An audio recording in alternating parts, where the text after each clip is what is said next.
Stres jangan dianggap sepele, bisa berdampak buruk bagi kesehatan.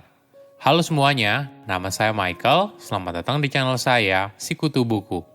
Kali ini saya akan bahas buku Burnout karya Emily Nagoski. Sebagai informasi, podcast Sikutu Buku sekarang bergabung dengan Podcast Network Asia dan Podmetrics loh. Sebelum kita mulai, buat kalian yang mau support channel ini agar terus berkarya, caranya gampang banget. Kalian cukup klik subscribe dan nyalakan loncengnya. Dukungan kalian membantu banget supaya kita bisa rutin posting dan bersama-sama belajar di channel ini. Buku ini membahas bagaimana cara mengatasi burnout. Apakah kamu pernah kehilangan semangat bekerja dan kelelahan, mudah marah, dan menarik diri dari lingkungan sosial? Mungkin saja kamu sedang mengalami burnout. Siapa saja bisa mengalami hal ini, apalagi bila kamu berada dalam kondisi kerja yang penuh tekanan, tidak diapresiasi dengan baik, lingkungan kerja yang toksik, dan sebagainya. Burnout boleh dibilang merupakan salah satu alasan utama krisis kesehatan di era modern yang bermula pada kelelahan emosional. Saya merangkumnya menjadi 3 hal penting dari buku ini. Pertama, stres itu masalah serius. Banyak penelitian ilmiah yang menjelaskan kenapa kita cenderung terjebak dalam stres dan bahayanya bagi kesehatan. Stres pada dasarnya adalah reaksi tubuh yang muncul saat seseorang mengalami tekanan, ancaman, atau sebuah perubahan. Reaksi ini bertujuan agar kamu bisa kabur dari tekanan tersebut. Siklusnya dimulai dengan melepaskan hormon epinefrin yang mendorong darah ke otot. Akibatnya, tekanan darah dan detak jantungmu meningkat. Otot-otot menjadi tegang dan pernafasan menjadi lebih cepat. Sementara fungsi tubuh lainnya seperti pencernaan, kekebalan tubuh, dan sebagainya melambat. Jika kondisi ini tidak berakhir, maka bahayanya akan sangat jelas. Kamu akan merasakan tekanan darah tinggi kronis dan resiko penyakit jantung yang lebih tinggi. Oleh karena itu, kita harus segera mungkin menutup siklus stres yang muncul. Salah satu cara efektif yaitu dengan berolahraga. Aktivitas sedang selama 20 hingga 60 menit akan membantu mengubah suasana hati dan mengatasi respons stres pada tubuh. Setelah berolahraga, otot menjadi rileks dan kamu akan merasakan perubahan dari bernafas cepat ke tarikan nafas yang lebih dalam dan lambat. Alternatif lainnya bisa dengan melakukan kegiatan kreatif seperti melukis, menyanyi, memainkan alat musik, dan sebagainya. Interaksi sosial yang positif juga bisa membantu dalam menutup siklus stres yang kamu hadapi. Apakah kamu pernah merasa lelah secara emosional? Kelelahan emosional terjadi saat kamu menghabiskan terlalu banyak waktu untuk memperdulikan banyak hal. Misalnya, terus-menerus berusaha untuk memenuhi tuntutan dan harapan dari diri sendiri, pekerjaan, keluarga, dan lingkungan sekitar.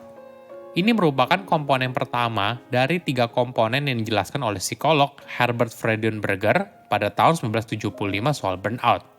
Kedua adalah depersonalisasi, ketika kemampuan kamu untuk berbelas kasih, empati, dan kepedulian berkurang. Dan yang terakhir adalah penurunan rasa pencapaian. Dengan kata lain, ada perasaan yang muncul kalau apapun yang kamu lakukan tidak penting. Ibaratnya seperti berada di dalam sebuah terowongan. Emosi kamu terkuras dan tanpa kamu sadari, kamu sudah berada di tengah terowongan. Setiap harinya, kamu mengalami emosi yang sulit terus-menerus. Kondisi ini membuat kamu terjebak di dalam terowongan tanpa pernah merasa lega, yang akhirnya membuat kamu burnout.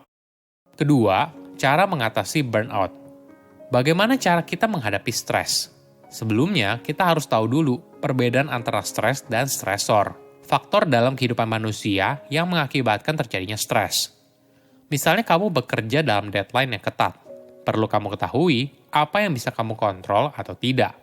Jika memang itu adalah bagian dari pekerjaan, maka kamu bisa melakukan aktivitas harian untuk menutup siklus stres yang kamu hadapi, seperti berolahraga, bermain musik, atau menghabiskan waktu dengan orang yang kamu cintai.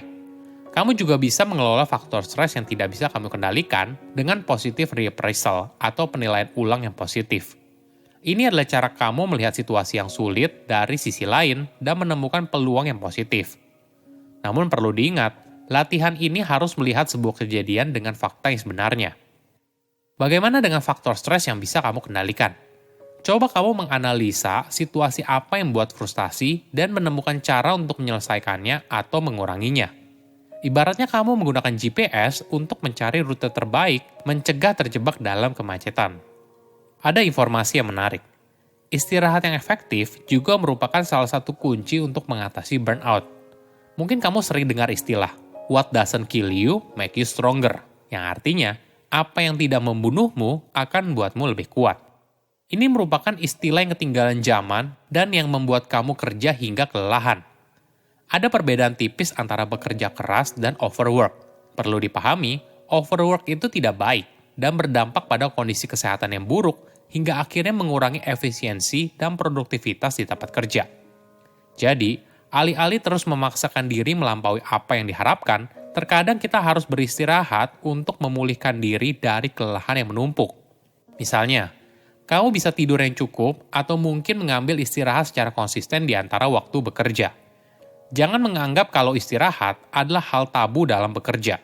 Justru istirahat dapat meningkatkan kemampuan kamu dalam menemukan ide kerja yang inovatif.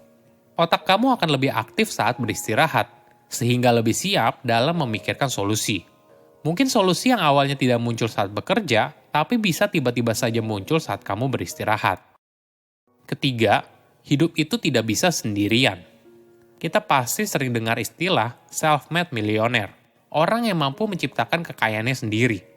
Ini tentu saja kisah yang sangat menginspirasi, bagaimana seseorang bisa menjadi independen atas hidupnya dan mampu mencapai kesuksesan yang luar biasa. Faktanya, mereka tidak sendirian. Pasti ada orang lain yang membantu mereka di sepanjang jalan menuju sukses. Ini ibaratnya adalah pahlawan yang tidak dikenal namanya.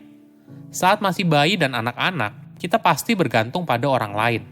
Namun ketika kita semakin dewasa, kita berpikir kalau kita harus jadi mandiri dan tidak butuh orang lain. Kondisi ini juga tidak ideal. Kita tidak berada pada performa terbaik saat kita kesepian atau menyendiri. Di sisi lain, kita juga tidak bisa berkembang apabila dikelilingi oleh orang lain dan bergantung pada kemampuan mereka. Idealnya berada pada keseimbangan dari dua hal tersebut. Kita perlu merasa terhubung dengan orang lain, tetapi di saat yang bersamaan, memiliki waktu untuk bisa independen. Interaksi sosial dengan orang lain sangatlah penting, namun tentu saja, setiap orang punya preferensinya masing-masing. Yang lebih penting adalah kualitas interaksi sosial. Penelitian menunjukkan pasangan dengan kualitas pernikahan yang buruk memiliki kesehatan fisik dan mental yang lebih buruk, serta perasaan yang kurang puas dibandingkan orang yang tidak menikah. Menariknya, kita juga bisa melihat diri sendiri dari interaksi kita dengan orang lain. Ada contoh menarik ketika teman penulis yang bernama Sophie jatuh cinta dengan seorang pria bernama Bernard. Sophie awalnya sedikit skeptis dengan hubungan yang akan dia jalani. Bernard lebih tua, memiliki anak dari pernikahan sebelumnya, dan bukan tipe pria yang biasa menjadi pasangannya. Namun ketika Sophie mampu melihat dirinya melalui perspektif Bernard, dia bisa mencintai dirinya sendiri dengan cara yang baru.